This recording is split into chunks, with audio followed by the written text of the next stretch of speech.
성경 말씀은 야곱이 형 에서의 장자권을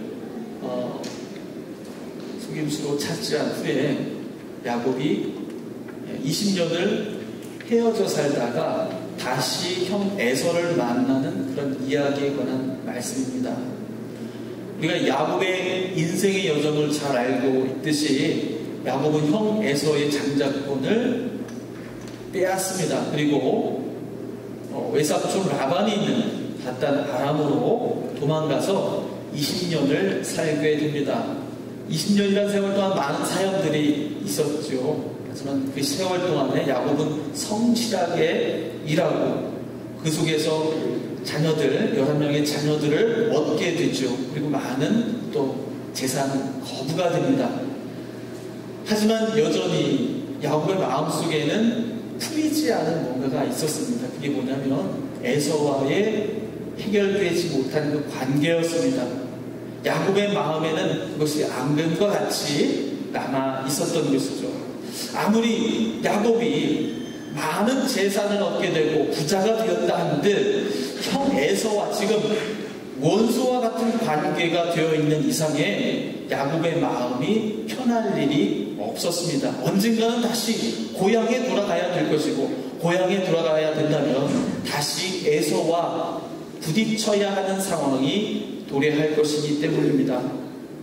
그래서 야곱이 이제 다시금 고향으로 돌아가야 돼야 할 이때쯤에 지금 야곱은 형 에서와 이 원수 같은 관계를 어떻게 풀 것인지가 지금 가장 중요한 문제가 되었습니다.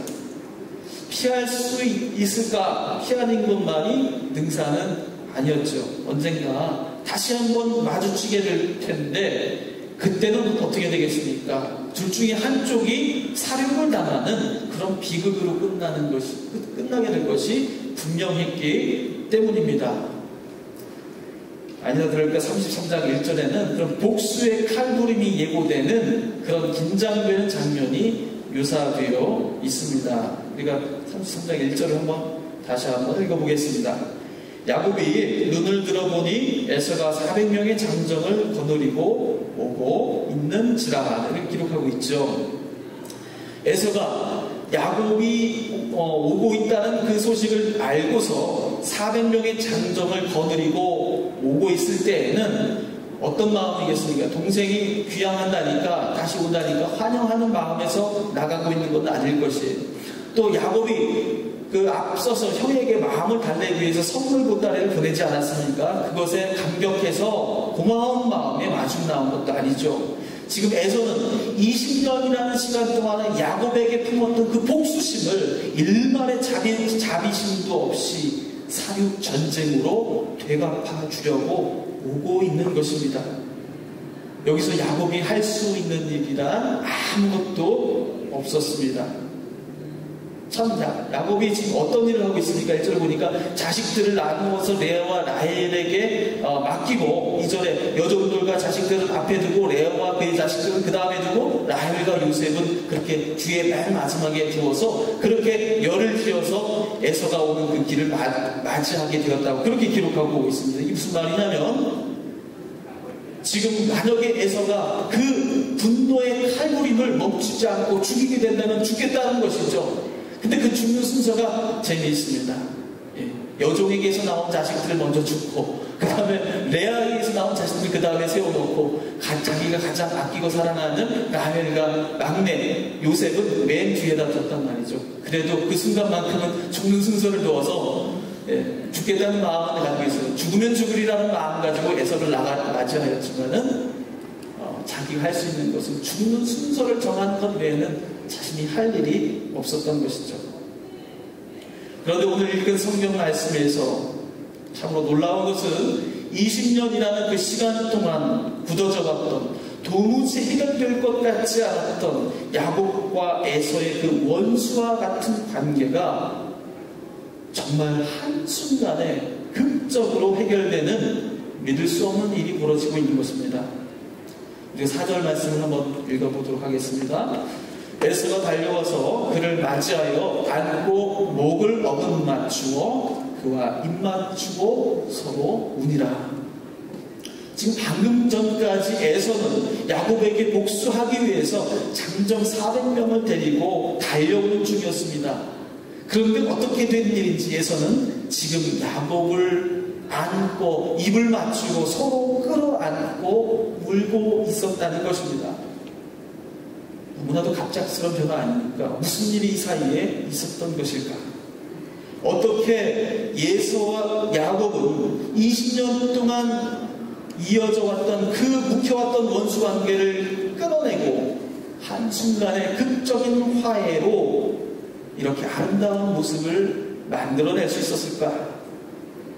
우리가 혹시 이것에 대한 답을 찾을 수 있다면 우리도 살아가면서 어쩔 수 없이 겪게 되는 그 미움과 복수심과 원수 맺음과 모든 불화, 이런 죄로부터 우리도 벗어날 수 있는 그런 답을 얻게 되지는 않을까.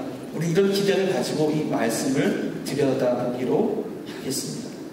우리가 다시 한번 성경을 읽어보게 되면요, 에서가 야곱을 용서하고 반갑게 맞이하고 함께 울었다는 이 한 구절만으로는 어떻게 해서 에서가 야곱을 용서하게 되고 서로 화해하게 되었는지 우리 그 이유를 쉽게 이해하기가 어렵습니다. 그래서 우리가 찾을 수 있는 쉬운 여러 가지 눈에 보이는 이유를 찾아보자면 이런 것들이 있죠. 야곱은 에서의 마음을 풀어주기 위해서 사실 많은 노력을 했던 것이 사실입니다. 예를 들면 이런 것이죠. 32장, 우리가 읽은 그 앞장에 32장 13절에 보면요, 이런 말씀이 나와 있습니다. 32장 13절에 보시면 야곱이 거기서 밤을 지내고 그 소유 중에서 형 에서를 위하여 예물을 택하니, 자, 그 이하에 나와 있는 것은 어떤 예물을 보냈는지가 기록되어 있죠. 어마어마합니다. 예, 200마리, 암염소가 200마리, 순병소가 20, 암양이 200, 100마리 단위로 형에게 예물을 보내지요. 마음을 풀어주기 위해서입니다. 야곱은 할 수 있는 노력을 다 했습니다. 우리도 누군가 관계가 틀어지면은 밥 먹자고 또 불러내고 또 좋은 것도 선물도 하고 그렇지 않습니까? 야곱이 야곱의 에서의 마음을 돌려세우기 위해서 그냥 가만히 있었던 것만은 아니죠. 그런데 이게 효과가 있었을까? 장정 400명을 거느리고 지금 달려오고 있어요. 그 선물을 이미 보았습니다. 야곱이 어떤 마음으로 나를 대하고 있는지, 나를 찾고 나에게로 오고 있는지 에서는 확인했어요. 그럼에도 불구하고 에서는 그 분노의 마음을 거두지 않았습니다. 야곱이 저 지척에서 이제 오고 있다는 소식을 듣고 장정 400명을 이끌고 지금 야곱에게 달려가고 있습니다. 그것은요, 선물로서 그 마음이 풀어지지 않았다는 사실을 보여주고 있습니다. 또 이런 것이 있어요. 야곱이 33장 3절에 보시면요, 야곱이 에서를 맞이할 때에 몸을 7번 땅에 굽히며 절을 했다는 그런 장면이 기록되어 있습니다. 먼 타국 땅에서 자수성가를 했어요. 그리고 거부가 된 이 야곱이 거만하게 어깨에 힘을 주고 형에게 나타나는 것이 아니라 7번 절을 하며 형에게 나타났다는 것은, 이 7번 절하는 건 과거의 이 시대에 주종 관계에서 이루어지는 예법이에요. 종이 신하가 왕에게 절을 할 때 7번 이런 식으로 절을 했다고 합니다. 그러니까 지금 에서에게 절을 한 야곱은요, 형으로서가 아니라 이제는 자신의 주인으로서 예우를 하겠다는 그러한 마음의 태도를 보여주는 것입니다. 한껏 자신을 낮추면서 항복한 것입니다. 모든 처분권을 형 에서에게 넘겨주겠다는 것이에요. 죽이면 죽여라. 하지만 나는 당신을 형으로가 아니라 주인으로 섬기겠다. 이런 마음의 모습을 변화를 보여준 것입니다. 한껏 자세를 낮춘 그 동생의 모습에서 일말의 작은 형 에서의 마음의 변화가 있었을 수도 있습니다. 그런데 생각해 보십시오. 이미 싸우러 나온 이 에서의 그 마음, 그 복수심을 그 절하고 인사하는 그 찰나의 순간에 돌려 세울 수 있을까? 그러기에는 그 장자의 팥죽 한 그릇으로 자신의 권한을 모조리 눈속임으로 빼앗아간 그 배신감과 박탈감, 상실감으로 보낸 그 수십 년의 시간들을 생각해 볼 때에 그렇게 쉽게 녹을 만한 것은 아니라는 것입니다. 우리가 그런 경험으로 알지 않습니까? 사람 관계가 틀어지면 그거 하나 바로잡는데 쉬운 것이 아니에요. 많은 시간들이 필요합니다. 많은 정성과 노력, 그리고도 되지 않을 경우가 많이 있지요. 오죽하겠습니까? 에서와 야곱은 그건 정말 지금까지 서로를 죽이지 않고서는 끝나지 않을 만큼의 아주 깊은 상처였던 것이죠. 그렇다면 에서와 야곱의 이 극적인 화해는 어떻게 가능했던 것일까?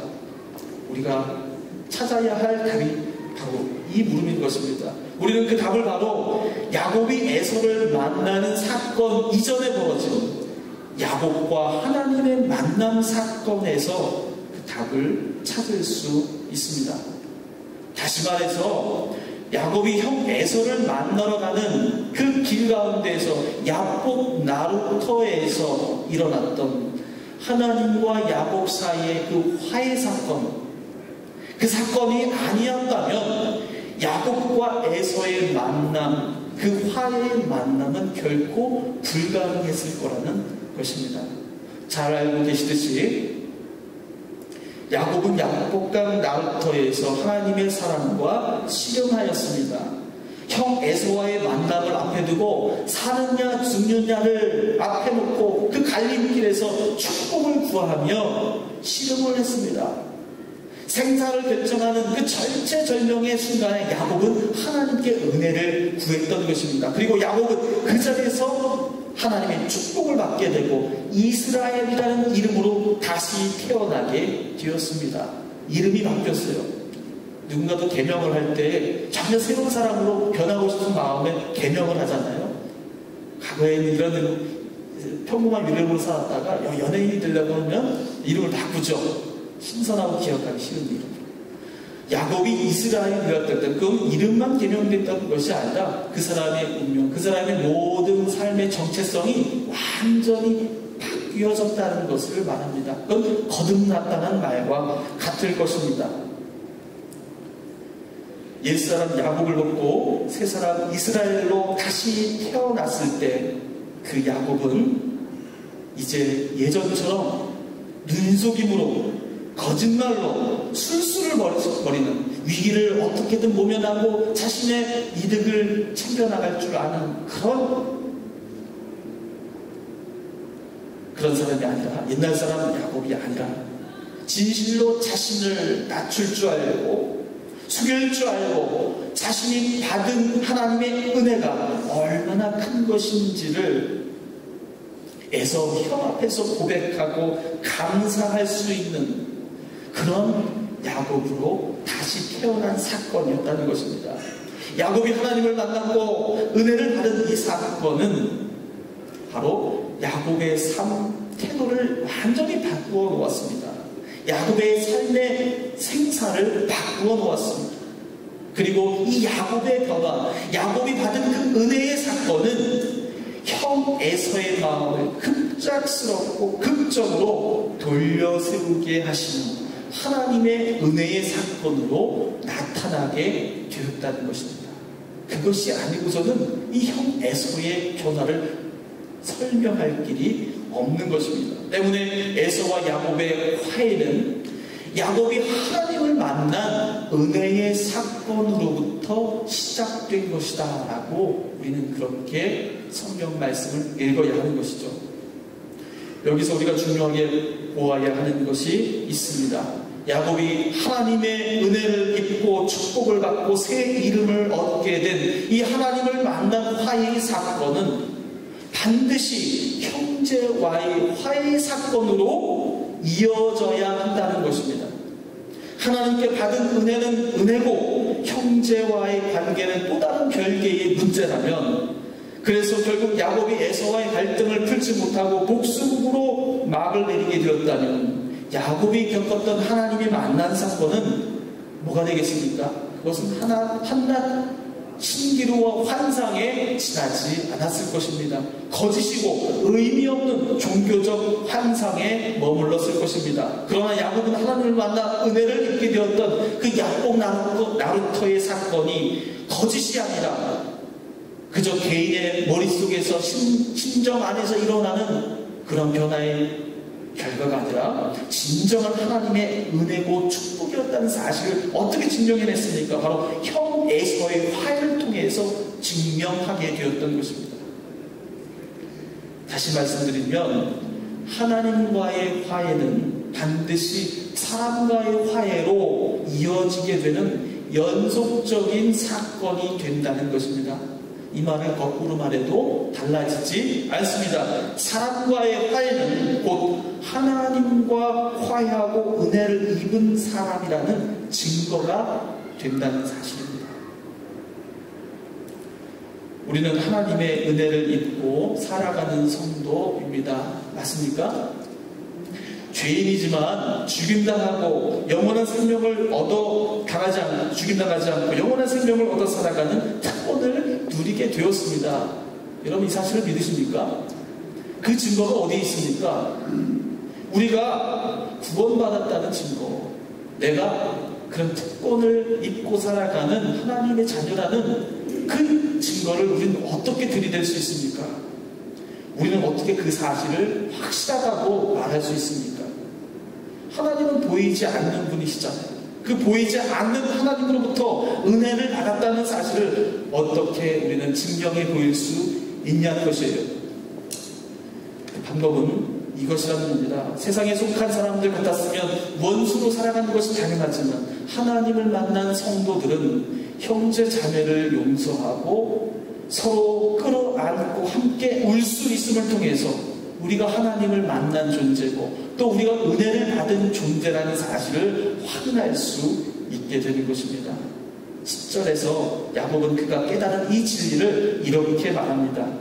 10절 중간에 보시면요, 내가 형님을 이렇게 나와있죠. 읽어보겠습니다. 내가 형님의 얼굴을 배운즉 하나님의 얼굴을 본 것 같사오며, 이렇게 나와있죠. 이 야곱의 말은요, 자신을 따뜻하게 맞이하고 울어주는 형 에서의 얼굴을 통해서 무엇을 봤다는 것입니까? 야곱 나루터에서 하나님을 만난 그 은혜의 사건을 바로 형 에서의 얼굴을 통해서 다시 보게 되었다는 그 말을 하고 있는 것입니다. 아무리 원수와 같은 사람일지라도 하나님의 은혜를 입게 되고 나면, 거듭나게 되면 그 얼굴에서 하나님을 만나게 된다는 것입니다. 하나님과의 화해는 바로 사람과의 화해로 연결될 수밖에 없다는 것입니다. 그래서 하나님을 사랑하고 또 따로 한편에서 형제를 사랑해야 하는 그 이중의 과제가 있는 것이 아니라, 하나님을 사랑하는 것은 어쩔 수 없이 형제를 사랑하는 거로 나타나지 않고서는 배길 수 없는 상황으로 이어진다는 것입니다. 따라서 형제와 원수 맺고서는 하나님과 만날 수 없다는 것, 반대로 하나님을 만났다고 말하고서 한편으로 형제와 원수 맺을 수 없다는 것입니다. 너무나도 자명한 진리예요. 보이지 않는 하나님을 믿어야 하는 우리 크리스찬들에게는 너무나도 중요합니다.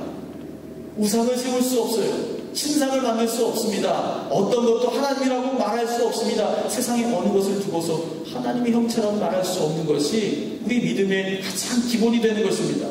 다른 종교는 그렇지 않죠. 다른 모든 미신은 그렇지 않습니다. 우상을 섬기고 보이는 그런 신상을 섬김으로 내 눈앞에서 실존하는 신이 있다라고 말할 근거가 있어요.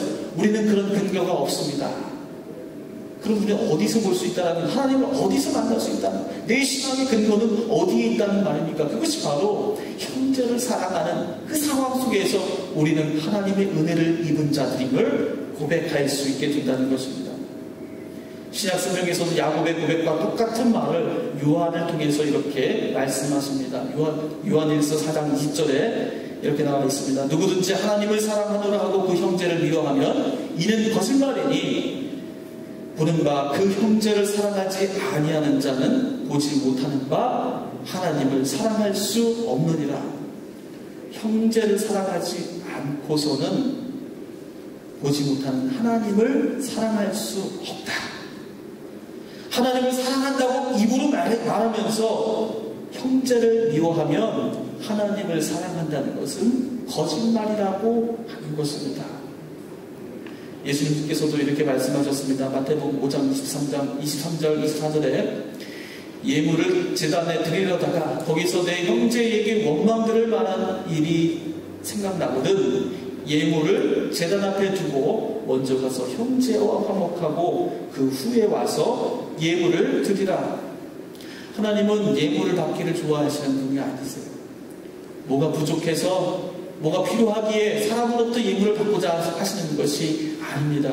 예물이라는 것은 무엇입니까? 바로 하나님께 받은 은혜와 그 모든 구원에 감사하고 또 거기에 감격하여 드리는 하나님에 대한 우리의 믿음의 표현이죠. 그런데 형제와 범죄하고 형제와 다툰 후에 드리는 그 예물 속에는 뭐가 있습니까? 그런 감사가 없는 것입니다. 하나님은 그런 예물을 기뻐하시지 않는다는 것입니다. 예물을 드리는데도 조건이 있는 것입니다. 형제와 갈등을 맺고 화목하지 못하는 자의 예물은 하나님은 결코 받지 않으신다는 것입니다. 우리가 성찬식을 할 때도 마음속에 거리낌이 있거나 죄를 지은 일이 생각나거나 형제와 풀지 못한 문제가 있다고 하는 사람에게는 그 성찬을 받지 못하도록 되어 있어요. 그 거룩한 하나님의 예수님의 몸을 내 안에 죄로 가득 찬 그 몸 안으로 오실 수 없다는 것입니다. 이것이 우리가 성찬식의 가장 중요한 원칙이죠.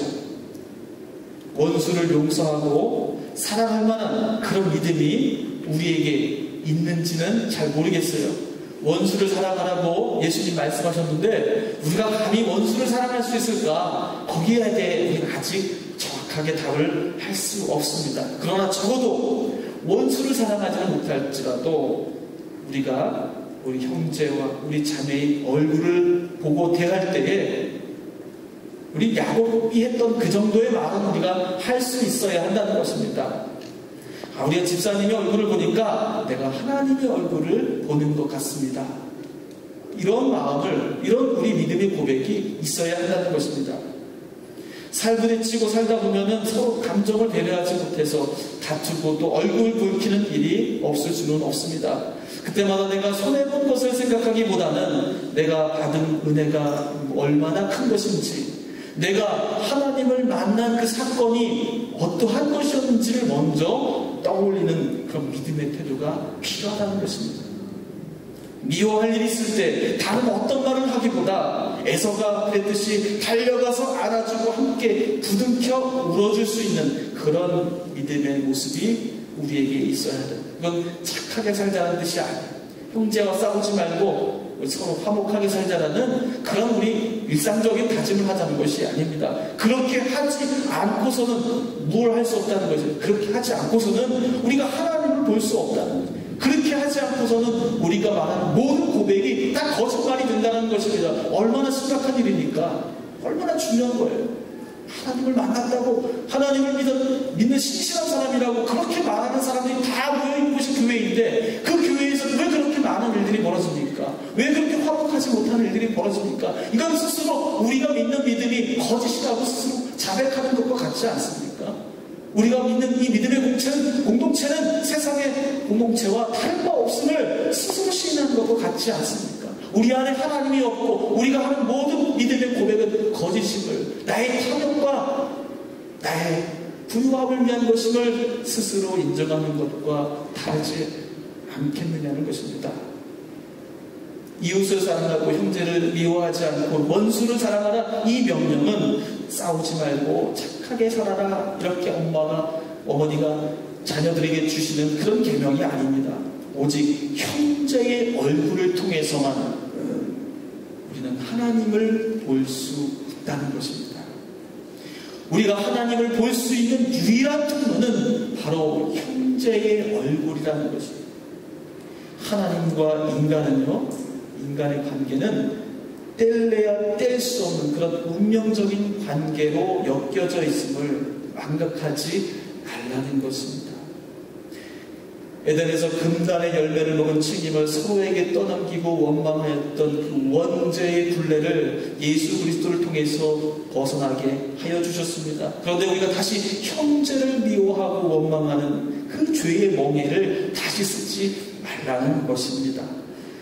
무엇보다도 우리가 형제를 사랑하는 것은 우리가 복을 받는 가장 중요한 비결이 됩니다. 야곱이 라반의 집에서 낳은 마단 아람에서 낳은 11명의 자식들을 만약에 에서와의 복수의 전쟁 속에서 죽게 두었다면 야곱으로부터 나오는 이스라엘 구원의 역사는 거기서 끝이 났을 것입니다.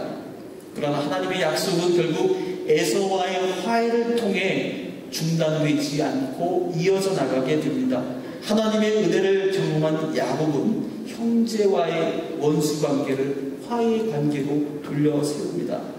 이 용서와 화해는 감정을 해결하자는, 불편한 관계를 해결하자는 문제가 아니라 무엇과 관련되어 있습니다. 하나님의 약속이 성취되는 것과 관련되어 있다는 것입니다. 마침내 이스라엘을 향해 부으시는 하나님의 은혜와 복을 받게 되는 결정적인 문제가 그 에서와의 관계를 풀어가는 데서 애들이 풀려졌다는 것이에요. 거기서 만약에 중단되었더라면 야곱이 그 야곱에서 나온 12 아들들이 이스라엘을 이룰 수가 없는 것입니다. 하나님의 약속 아무리 확고한 것이라 할지라도 야곱이 하나님을 만난 사건, 그리고 그 야곱이 만난 하나님이 바로 예서의 얼굴을 통해서 드러나는 그 사건이 보여지지 않았더라면 여러분 이스라엘이 받을 복은 없었던 거예요. 그 약속은 거기서 끝나는 것입니다. 우리가 형제와 화해하고 형제 속에서 하나님의 얼굴을 보고자 하는 것은요, 긴 말로 하는 것이 아닙니다. 곧 하나님의 약속을 이어가는 가장 중요한 우리 믿음의 태도인 것입니다. 하나님을 만나는 것, 형제를 통해서요. 보이지 않는 하나님을 다른 곳에서 찾지 않아야 합니다.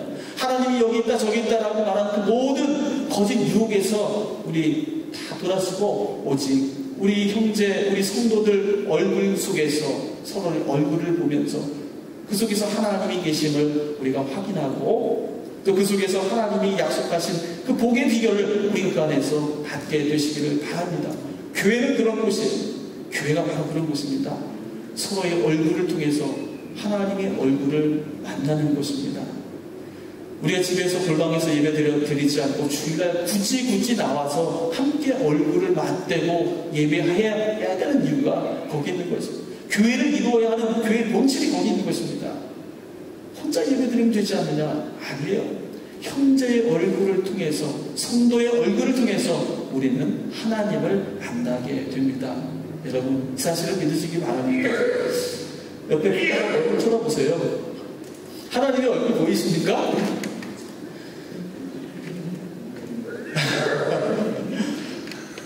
마음속에 얼굴을 볼 때 지긋지긋하다는 생각이 안 드시고 사랑스럽다, 그래도 보니 반갑다, 이런 마음이 드시면 우리 그 마음속에 이미 하나님을 만나는, 하나님의 얼굴을 대하는 은혜를 주셨음을 믿습니다.